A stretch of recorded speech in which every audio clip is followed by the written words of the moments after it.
The State Street Mall are transformed into a Christmas fantasy. Mayor Washington did the honors at the city's annual tree lighting ceremony to the delight of the thousands of children and adults.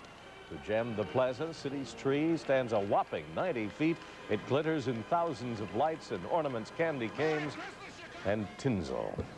Looks great, doesn't it? All day long today, the Loop at Michigan Avenue have been packed with people who either want to get started on Christmas shopping or just browse and get in the spirit of things. Good evening. Ready or not, holiday shopping season is officially underway. This year, bear with us. We'll be back later in this newscast. Every name brand. Fill us in on this year's most popular gifts. Phil, what are they going to run out of first? Oh, beautiful, isn't it, Don? I don't know what they're going to run out of first. I think they're going to run out of everything before it's all over, judging by the crowds here. But there are, of course, some favorites. We didn't do any shopping today. We browsed, which is to say we shopped to see what the real shoppers were shopping for. Come dream with me tonight. This is the very popular Teddy Ruxpin, and it's beginning to look a lot like a traditional Christmas, full of stuffed and cuddly things. The Cabbage Patch is crowded again this year with new additions like Cabbage Patch horses. Since the phenomenal success of Cabbage Patch dolls a couple of Christmases ago, several other dolls have hit the market. One of the most popular, Pound Puppies. But one of the busiest aisles in the toy stores is where the not-so-cuddly Transformer robots are. What is it? A triple bot. What does it do? He transforms into three things. What does he become? A jet plane, a tank, and a person. And one aisle over, there is a huge new interest among youngsters in pro wrestling.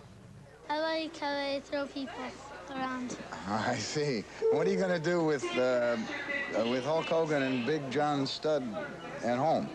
Well, I just pretend that they're doing their wrestling matches. Dig deep. A Better Homes and Gardens survey indicates the average American will spend $151.66 on toys this season. That doesn't count toys for grown-ups. The most popular, perhaps, telescopes, costing as much as $300 to $400, just in time for Halley's Comet. What is the right thing? Binoculars. You don't even need a telescope? No, you'd be better off with binoculars, really. Either that or on a telescope, you'd be better advised to go with the low-power eyepiece, the lowest power eyepiece you can, because Halley's is going to be a rather large object, a low-contrast object, so to keep the magnification low.